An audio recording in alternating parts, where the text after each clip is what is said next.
에스라 3장 1절에서 13절 같이 읽겠습니다. 이스라엘 자손이 각자의 성읍에 살았더니 일곱째 달에 이르러 일제히 예루살렘에 모인지라. 요사닥의 아들 예수아와 그의 형제 제사장들과 스알디엘의 아들 스룹바벨과 그의 형제들이 다 일어나 이스라엘 하나님의 제단을 만들고 하나님의 사람 모세의 율법에 기록한 대로 번제를 그 위에 드리려 할세. 무리가 모든 나라 백성을 두려워하여 제단을 그 터에 세우고 그 위에서 아침 저녁으로 여호와께 번제를 드리며 기록된 규례대로 초막절을 지켜 번제를 매일 총수대로 날마다 드리고 그 후에는 항상 드리는 번제와 초하루와 여호와의 모든 거룩한 절기의 번제와 사람이 여호와께 기쁘게 드리는 예물을 드리되 일곱째 달 초하루부터 비로소 여호와께 번제를 드렸으나 그때 여호와의 성전지대는 미처 놓지 못한지라. 이에 석수와 목수에게 돈을 주고 또 시돈 사람과 두로 사람에게 먹을 것과 마실 것과 기름을 주고 바산 왕 고레스의 명령대로 백향목을 레바논에서 요빠 해변까지 운송하게 하였더라. 예루살렘에 있는 하나님의 성전에 이른 지 2년 둘째 달에 스알들의 아들 스룹바벨과 요사닥의 아들 예수아와 다른 형제 제사장들과 레위 사람들과 무로 사로잡혔다가 예루살렘에 돌아온 자들이 공사를 시작하고 20세 이상의 레위 사람들을 세워 여호와의 성전 공사를 감독하게 하매, 이에 예수아와 그의 아들들과 그의 형제들과 간미엘과 그의 아들들과 유다 자손과 헤나다 자손과 그의 형제 레위 사람들이 일제히 일어나 하나님의 성전 일꾼들을 감독하니라. 건축자가 여호와의 성전의 기초를 놓을 때에 제사장들은 예복을 입고 나팔을 들고 아삽 자손 레위 사람들은 재금을 들고 서서 이스라엘 왕 다윗의 규례대로 여호와를 찬송하되 찬양으로 화답하며 여호와께 감사하여 이르되 주는 지극히 선하심으로 그의 인자하심이 이스라엘에게 영원하셨다 하니, 모든 백성이 여호와의 성전 기초가 놓임을 보고 여호와를 찬송하며 큰 소리로 즐거이 부르며 제사장들과 레위 사람들과 나이 많은 족장들은 첫 성전을 보았으므로 이제 이 성전의 기초가 놓임을 보고 대성통곡하였으나 여러 사람은 기쁨으로 크게 함성을 지르니 백성이 크게 외치는 소리가 멀리 들리므로 즐거이 부르는 소리와 통곡하는 소리를 백성들이 분간하지 못하였더라. 아멘. 아멘. 자, 에스라서를 4월에 시작하면서 우리가 살펴보고 있는데, 에스라서는 그 남유다가 바벨론에 멸망하고 70년간을 포로 생활했습니다. 이건 처음부터 하나님께서 예레미야 선지자를 통해서 바벨론 포로 70년을 생활할 것이다. 그리고 70년이 끝나면 다시 돌아오게 될 것이다. 이런 얘기를 벌써 하셨어요. 선지자 입을 통해서. 그때 유다 사람들은 예레미야를 엄청 미워했습니다. 나라가 망한다고, 70년 포로 생활한다고 막 잡아 가두고 매를 때리고, 너 맞냐? 우리 유다 민족 맞냐? 어떻게 그런 말을 하냐? 근데 어떡하지? 하나님의 사람들은 하나님 주시는 말만 하는 건데, 나라가 망한다면 망한다고 해야 되는데, 그 일정의 밭이요, 파사왕 고레스가, 바벨론 나라를 무너뜨린 파사왕 고레스가 하나님께서 예레미야에게 하신 말씀을 이루려고, 그러니까 정확하지. 하나님께서 말씀하신 대로 제 70년 포로 생활 끝남에 이제 돌아가라, 다시 무너진 성전을 재건하라. 그래서 이제 돌아온 사람들, 이제 2장에는 우리가 살펴보지만 돌아온 그 유다 백성들의 지파, 그리고 종족들 42,360명이 돌아왔습니다. 그 2장의 얘기예요. 오늘 3장에는 무너진 성전의 기초를 놓는 그런 장면이 이제 오늘 이야기인데, 참 중요한 것은 하나님의 사람들은 무엇이 중심이 되어야 되는가? 우리의 삶의 중심이 무엇인가? 오늘 말씀 보면 예배 중심, 성전 중심입니다. 바벨론 돌아온 이유는 성전을 건축하러 돌아왔는데 그 성전을 건축하기 전에 예배가 먼저 있었네요. 성전이 안 져져 있으니까 예배를 못 드린다. 그게 아니고 예배는 뭐 성전이 있으면 제일 좋겠고 성전이 없으면 집에서 드리면 되는 것이고 드리면 되는 거예요. 오늘 말씀 보니까 42,360 돌아왔는데 이제 2년 2월 달에 드디어 공사가 시작됐다. 자, 무너진 성전, 하나님 성전을 다시 재건하러 왔는데 오늘 그 성전을 재건한 그 기초를 놓으면서 너무 좋아하고 또 첫 번째 성전을 보았던 그 나이 많은 분들은 통곡을 했다 그랬어요.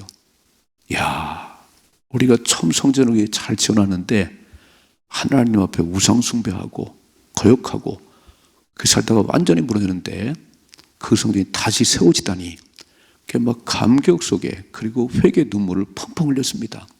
그걸 보지 못한 젊은이들은 막 환호를 하면서 성전이 지어진다고 그런 말씀이 나와 있네요. 자, 1절이죠. 이스라엘 자손이 각자의 성읍에 살았더니 7째 달에 이르러 일제히 예루살렘에 모인지라. 자, 예루살렘에 모였다는 얘기는 성전이 있는 곳인데 뭔가 예배드리러 모인 거지요. 2절 요사닥의 아들 예수아와 그의 형제 제사장들과 스알델의 아들 수룹바벨과 그의 형제들이 다 일어나 이스라엘 하나님의 제단을 만들고 빨간 줄. 자, 성전은 무너졌어요. 지금 건물은 없는데 그곳에 제단을 만들고 하나님의 사람 모세의 율법에 기록한 대로 번제를 그 위에 드리려 할세. 자, 이렇게 제단을 만들고 그 위에 모세의 율법에 기록된 대로 번제를 드리려고. 3절 무리가 모든 나라 백성을 두려워하여. 번역이 조금 이게 어색한 게요. 뭐라고 하냐면 무리가 모든 나라 백성을 지금 이제 이 땅에 거하는 사람들이에요. 지금 바벨론에 살다가 돌아왔는데 이 땅에 거주하는 사마리아 사람들과 다른 사람들이 이렇게 좀 두려운 거예요. 근데 뭐라고 되냐면은 무리가 모든 나라 백성이 두려움에도 불구하고 이렇게 번역이 돼요. 그렇게 두려움에도 불구하고 제단을 그 터 위에 세우고 그 위에서 아침 저녁으로 여호와께 번제를 드렸다. 이렇게 되는 거거든요. 이제 돌아온 귀환한 유다 백성들이 그 땅에 사는 사람들이 조금 두렵긴 하지만 그럼에도 불구하고 단을 쌓고 그 위에 아침 저녁으로 하나님께 번제를 드리며. 4절이죠. 기록된 규례대로 초막절을 지켜 번제를 매일 정수대로 정한 숫자대로 날마다 드리고 그 후에는 항상 드린 번제와 초하루와 여호와의 모든 거룩한 절기의 번제와 사람이 여호와께 기쁘게 드리는 예물을 드리되 7째 달 초하루부터 비로소 여호와께 번제를 드렸으나 그때 여호와의 성전 지대는 미쳐 놓지 못한지라 그랬습니다. 이렇게 성전을 짓고 예배당을 짓고 그렇게 예배 드린 게 아니라 이제 돌아보니까 다 무너졌잖아요. 다 무너진 성전인데 그냥 그 터 위에 요만한 당 하나 만들고 거기에 아침 저녁으로 그리고 기록된 규례 초막절을 지키고 그리고 정한 숫자대로 많은 예물을 드리고 월삭 초하루에도 막 드렸다 이게 항상 드렸다. 지금 성전도 없거든요. 성전도 안 지어졌는데 가장 그 터 위에다가 하나 단을 만들어 놓고 그렇게 예배를 드리네요. 우리는 어떤 조건이 갖추어져야 성전이 있어 예배 드리는 그게 아니에요. 예배는 가정에 드릴 수 있고 막 야외에 드릴 수 있고 어디나 드릴 수 있어요. 근데 삶의 우선순위가 예배가 되셔야 됩니다. 오늘 복된 주일이잖아요. 복을 주시려고 구별되게 세운 날이에요. 엿새 동안은 열심히 사시고 오늘은 새벽부터 시간 나오셔서 진짜 하나님 앞에 온전한 예배를 드리셔야 됩니다. 그냥 한번 또랑 나오면 안 돼. 이 날은 내 날이 아니에요. 엿새 동안은 마음껏 일하고 살지만 주의 날은 하여간 예배가 있는 시간은 모두 나오세요. 우리 그렇게 살아가잖아요. 새벽을 깨운 여러분들은. 그리고 복을 받으시는 겁니다. 이게 뭐 복이라니까 막 예배 드리면 하늘에 돈이 쏟아지냐? 아니요. 그렇진 않죠. 그런데 우리의 삶의 왕이신 하나님 앞에 내가 그 하나님을 바라보고 그 하나님의 정성 들은 예배 올려드리면 무엇이 열리냐면 영혼이 잘 돼요. 영혼이 잘 돼야 범사가 잘 됩니다. 지금 세상은요, 돈도 많고 편리하고 좋은데 너무 싸나워요. 너무 감사가 없어요. 만족함이 없어요. 너무 많이 가졌거든요. 이거 장롱을 열어봐야 옷이 몇 벌인지. 너무 많이 가졌는데도 감사가 없고 만족이 없습니다. 이거는 죽은 거 아닌가요?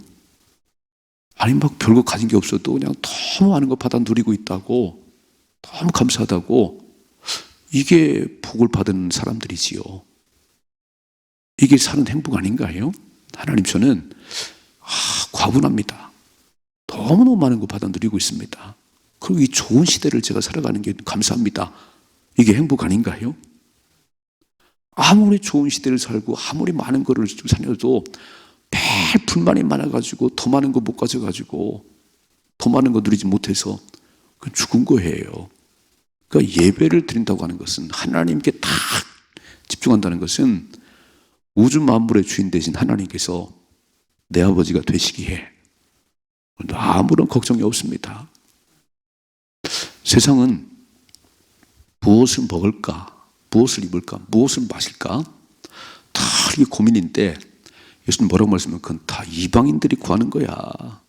그건 다 이방인들이 구하는 거고, 너희는 먼저 그의 나라와 그의 의를 구하라. 그 모든 것들을 더하시리라 그래서 더하시리라.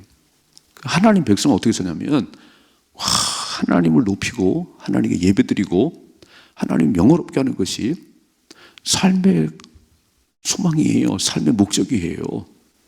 오늘도 막 다만 이렇게 내 것만 그게 아니고, 오늘도 하나님 막 새우부터 와가지고 막 부자 되게 해주세요. 나만 잘 살게 해주세요. 내 것만. 하나님 백성 맞니? 아니 다 네 거야. 다 내 것이 다 네 거야. 근데 뭐 이렇게 달라고 그래. 나를 바라봐. 나를. 주님만 원하시면 모든 게 가능하니라. 아버지가 그럴 거잖아요. 아니 아버지와 함께 있는 아들이 뭐 이렇게 달라고 그래요. 다 아버지께 될 건데. 아버지 될 건데. 그러니까 오늘 하나님의 자녀가 됐다고 하는 것은, 하나님의 백성이라고 하는 것은 삶의 우선순위가 어디 있는지를 보셔야 되는 거예요. 삶의 우선순위가 땅에 있나요? 삶의 우선순위가 돈에 있나요? 그건 매일 그건 바라보는 거예요. 오늘 이 사람을 보셨지요? 바벨론 포로 70년 동안 살았으면 그 땅이 익숙해요. 제2 고향이 됐을 거예요. 근데 성전 건축하자고 그거 다 버리고 돌아왔습니다. 그리고 와가지고 아직 성전이 세우지도 않았는데 그 무너진 성전터에다가 그렇게 번제를 드리고 아침 저녁으로 초월 위에 귀레된 쫙 들으면서 기뻐했다. 오늘 이 새벽에 우리에게 그런 마음을 주시옵소서. 하나님 거룩받은 그 백성은 무엇을 하는가? 하나님 백성들은 무엇을 하는가? 사람이 떡으로만 사는 게 아니다. 사람이 떡으로만 사는 게 아니고 하나님 백성은 말씀으로 사는 것인데, 나는 무엇 때문에 사는가 한번 잘 보세요. 새벽을 깨우며 왜 달려나왔는지, 오늘도 막 나만 부자 되게 하시고 나만 건강하게 하시고, 그게 아니고 오늘도 하나님 새벽을 깨울 수 있는 건강도 주시고 생명수를 싸매시고, 그건 하나님 바라보는 거예요. 하나님, 나의 아버지 하나님 영광을 받으시옵소서. 오늘도 이렇게 새벽을 예배드리게 하시면 너무 감사해요. 이게 하나님 백성 아니에요? 그렇게 살면 하늘 아버지께서 삶의 모든 부분들은요 해결해 주십니다. 건강을 안 주시겠어요? 물질을 안 주시겠어요? 뭘 안 주시겠어요? 근데 하나님은 바라보지 않고, 하나님은 막혔는데 가장 자기 것만 그냥 가려니까 재미 하나도 없지요. 가졌어도 불만이지요. 재미 하나도 없지. 근데 하늘 아버지가, 하나님이 내 아버지면 아무것도 가진 게 없는 것 같지만 모든 걸 가진 자고요. 멋지게 사십시다. 첫째로 우리의 삶의 중심이 예배 중심, 성전 중심, 이게 하나님 중심의 삶이에요. 이것만 회복하면 인생은 빛나게 되어 있습니다. 이게 잘 안 되네요. 아니, 교회를 다녀도 예배 중심과 하나님 중심이 잘 안 되는 거예요. 그렇게 교회를 다녀도 나 중심이요, 나 중심. 다 나로부터 가야 돼. 내가 다 해야 돼, 내가 다 해야 되고, 나만 잘 돼야 되고, 다른 사람도 많이 가져야 되고. 그러니 만족이 없지요. 그렇게 행복하지가 않지. 우리 백성들 보세요. 자, 그 바벨론 포로 70년에 모든 것 다 던져버리고 쫙 달려가가지고 우리 무너진 성전 기초에 단을 쌓고 이렇게 번제를 드렸다. 번제를 드렸다. 멋지게 사십시다. 예배드림이 기쁨 되셔야 됩니다. 또 읽어봐요. 7절이죠. 이에 석수와 목수에게 돈을 주고 또 시돈 사람과 트로 사람에게 먹을 것과 마실 것과 기름을 주고 바사왕 고레스의 명령대로 백향목을 레바논에서 로빠 해변까지 운송하게 하였더라. 이제 성전을 건축하려고 준비하는 거예요. 목수도 데려오고 석수 데려오고 나무도 이제 운반해 오는데 8절이죠. 예루살렘에 있는 하나님의 성전에 이른 지 2년 둘째 달에 스알델의 아들 스룹바벨과 요사닥의 아들 예수아와 다른 형제 제사장들과 레위 사람들과 무릇 사로잡혔다가 예루살렘에 돌아온 자들이 공사를 시작하고 드디어 이제 성전 공사 시작되네요. 2년 2월에 돌아온 지 2년 2월에 이렇게 성전 공사 시작되는데 자 보세요. 20세 이상의 레위 사람들을 세워 여호와의 성전 공사를 감독하게 하며 이에 예수아와 그의 아들과 아들들과 그 형제들과 간미엘과 그의 아들들과 유다 자손과 헤나다 자손과 그 형제 레위 사람들이 일제 일어나 하나님 성전 일꾼들을 감독하니라. 이제 세워서 25세 이상의 사람을 세워서 감독하게 하고 10절이죠. 건축자가 여호와의 성전 기초를 놓을 때에 드디어 기공식을 하네요. 기공식을 하는데 제사장들은 예복을 입고 나팔을 들고 아삽 자손 레위 사람들은 재금을 들고 서서 이스라엘 왕 다윗의 규례대로 여호와를 찬송하되. 이게 기공예배예요. 기공예배. 자, 무너진 예루살렘 성전에 다시 오늘 그 기초를 놓는데 제사장들은 예복을 입고 나팔을 들고 아삽 자손들은 그렇게 찬양대를 만들어서 찬양을 하는데 이렇게 하네요. 같이 읽어봐요. 11절이죠. 찬양으로 화답하며 여호와께 감사이르되 주는 지극히 선하심으로 그의 인자하심이 이스라엘에게 영원하시다 하니 모든 백성이 여호와의 성전 기초가 놓임을 보고 여호와를 찬송하며 큰 소리로 즐거워하며. 얼마나 좋았을까요? 그래서 돌아왔잖아요. 다 버리고 돌아왔잖아요.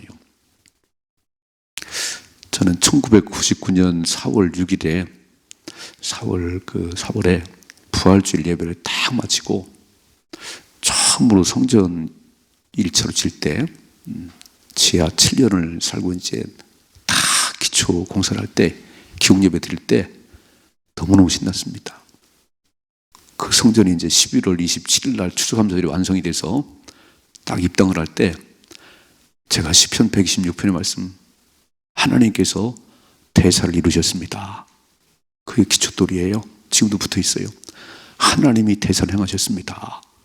처음 제가 성전을 졌을 때 너무너무 기뻤지요. 야, 성전을 짓는구나. 교회 건물을 짓는구나. 우리 백성들은 이제 돌아온 지 2년 2월째 이렇게 성전 기초를 놓으면서 하나님은 선하십니다. 하나님은 선하십니다. 하나님 위대하십니다. 막 찬양하고 막 찬송하고 12절이죠. 제사장들과 레위 사람들과 나이 많은 족장들은 첫 성전을 보았으므로 이제 성전의 기초가 놓임을 보고 대성통곡하였으나. 왜 그랬을까요? 야, 그 솔로몬 성전 화려한 성전 지었는데 우리가 하나님을 거역하고 우상숭배하다가 완전히 무너진 그걸 참 우리 잘못인데 오늘 이제 다시 70년 만에 돌아와서 이 성전을 다시 건축하는 기공 예배를 들으니 너무너무 기쁘고 또 하나님 참 우리 잘못해서 무너진 그 솔로몬 성전을 보니까 눈물이 나올 수밖에 없네요. 이거는 회개의 눈물이기도 하고 감격의 눈물이기도 하고 대성통곡했답니다. 누가요? 제사장들과 레위 사람들과 나이 많은 종장들이, 그 솔로몬 성전을 보았던 그 사람들이, 그 70년 살았으니까 적어도 나이가 10살이면 80이고요 20살이면 90살이잖아요 그 어른들은 와, 다시 성전의 기초가 놓아진 걸 보면서 그렇게 울었다는 거예요. 감격의 눈물도 되지만 하나님 참 잘못했어요. 다 잘못했어요. 다시 성전이 세워지니 너무 감사해요. 또 읽어봐야 되죠. 13절 백성이 크게 외치는 소리가 멀리 들리므로 즐거이 부르는 소리와 통곡하는 소리를 백성들이 분간하지 못하였더라. 나이 많은 어른들은 펑펑 우시고 그 젊은 사람들은 막 기뻐 환호하고 이 소리가 막 뒤섞여 가지고 우는 소리인지 막 기뻐하는 소리인지 모르겠더라. 감격적이지요. 참 70년 프로정을 끝나고 노예에서 벗어나서 이제 마음껏 예배 드릴 수 있고 마음껏 찬송할 수 있는 그런 성전의 기초를 놓는데 너무너무 감격이 있는 거예요. 두 번째, 돌아온 목적을 잘 아셔야 되는 거예요. 왜 돌아왔지요? 바벨론 포로에 돌아와 잘 먹고 잘 살고 돌아온 게 아니에요. 무너진 성전을 다시 건축하려고. 삶의 목적이 뭐지요? 잘 먹고 잘 살다가 죽는 건가요? 우리는 보내신 하나님의 뜻을 늘 기억하셔야 돼요. 예수님 그랬잖아요. 내가 다 이루었다. 예수님 영광을 받으러 오신 분이 아니에요. 막 기적행하고 능력행하고 환호하고 그러는 게 아니에요. 그때 항상 기도하셨어요. 잘 보내신, 아버지가 죽으라고 보내신 거기 삶에 초점이 있었습니다. 잘 보셔야 돼요. 재산이 증식되고 모든 게 잘 될 때 배를 두드려가면서 하나님 날 잃어버리면 그건 아무것도 아니에요. 우리는 어떤 상황 속에서도 나를 보내신 하나님을 기억하시고 내가 돌아갈 곳이 있다고 하는, 내가 돌아갈 시간이 있다고 하는 이거 잃으면 안 돼요. 오늘 이 사람들은 돌아가가지고 2년 2월째 이렇게 성전 기초를 쌓는 거예요. 또 하나 오늘 말씀 보니까 신앙생활은 회개와 감격이 있는 겁니다. 잘못해서 무너졌구나. 잘못해서 고난당했구나. 근데 하나님이 다시 회복시키는구나. 그래서 눈물도 있고요. 다시 성전을 놓는다고 하는 게 막 기쁨, 감격이 있고 이 두 가지가 어우러지는 거예요. 우리의 삶은요. 눈물과 회개와 구원의 감격이 어우러지는 거예요. 잘못했을 때는 회개해야지. 막 펑펑 회개해야지요. 근데 또 하나님이 하신 역사를 보면 너무 좋아가지고 막 춤을 추이지. 이게 신앙생활이에요. 멋지게 살아가십시다. 오늘 내 삶의 중심이 무엇인지, 예배가 삶의 중심인지, 성전이 삶의 중심인지, 하나님이 내 삶의 중심인지 이거 확인하시고, 두 번째, 삶의 목적을 이루면 안 돼요. 여러분이 살다가 우리는 다 돌아갈 시간이 있어요. 근데 그날 돌아갈 곳이 없다면 그처럼 불쌍한 사람 없어요. 우리는 온 곳 다시 하나님 돌아가셔야 됩니다. 전국 환송 예배예요. 이거 잃어버리면 안 돼요. 늘 목적을. 나이가 많이 드셨나요? 확실하게 하셔야지요. 다시 돌아갈 곳이 있다고 하는 목적을 가지고 믿음을 따라 사십시다. 승리할 수 있기를 주님의 축복합니다.